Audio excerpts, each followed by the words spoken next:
Good afternoon and welcome to today's news bulletin. This is Newsline Media on Wednesday, the 8th of October 2025. My name is Omar Collins and these are the headlines. The Independent Electoral Boundaries Commission has called on young Kenyans to take advantage of the ongoing voter registration exercise. Despite nationwide awareness campaigns, turnout among the youth remains low.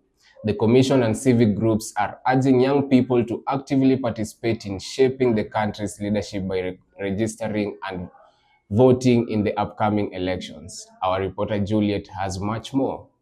Do you think young people have enough political influence in Kenya? First of all, it is important to acknowledge the role that social media has played, especially X. So, the young people have expressed their grievances online, mostly online. But when we come to the physical spaces, there is a lot of resistance from the political movement.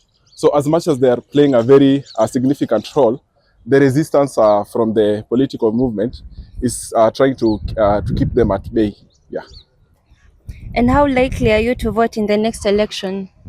So for now, I can say that I'm still speculating because the current political movement does not represent the interests of the youth.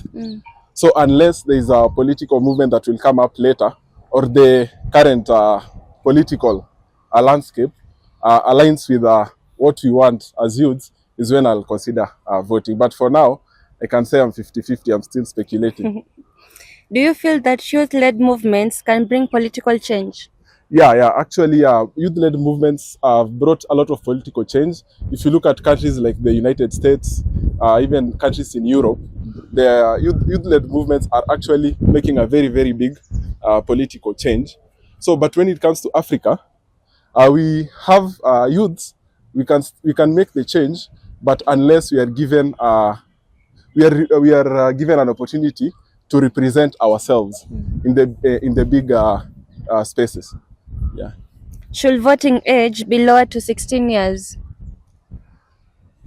Voting age being lowered to 16 years, I can say I'm sure, but at the same time I'm not sure, because 18 years is the age when people have the consent, they understand the world views. So when you lower it to 16 years, it means there'll be a lot of influence, especially from parents. So you want to have a space where youths vote based on their stance, not any other form of influence from parents or. And how active are you in discussing or following politics online? I'm very, very active. Actually, personally, I'm a Mandela Washington Fellow. You can go and research about that. I got an opportunity to travel to the United States because I was selected because I'm a leader. I'm a leader in the water sector. So as a leader in the water sector, I have to understand what is happening in the political landscape, because policies that are made in the political landscape, they influence what is happening in my field. So I'm very active, and most of the time I engage myself online through X and also YouTube. Yeah, and also I just don't look at issues in Kenya, I look at issues worldwide. Yeah. Thank you. The Kenyan youth are very active in discussing politics online. However, the government urges Kenyan youth to turn out in large numbers for the coming elections. Reporting for Newsline Media, I'm Juliet Akini.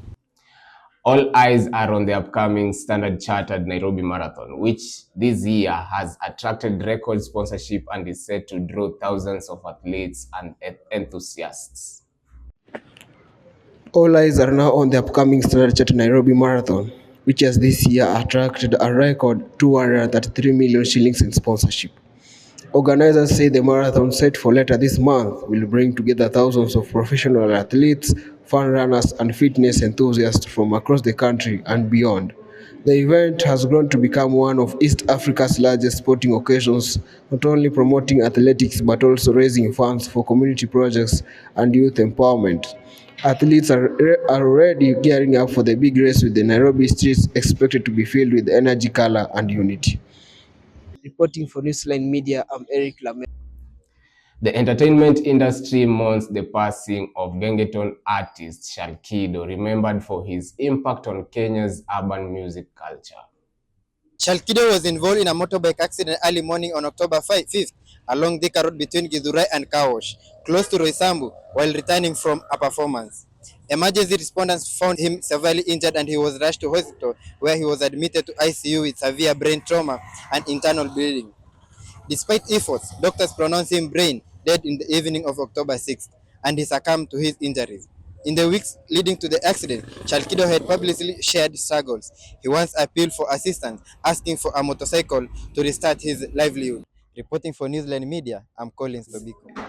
And that brings us to the end of this afternoon news bulletin. I am Omar Collins. Thank you for watching and stay tuned for more updates at the top of the hour.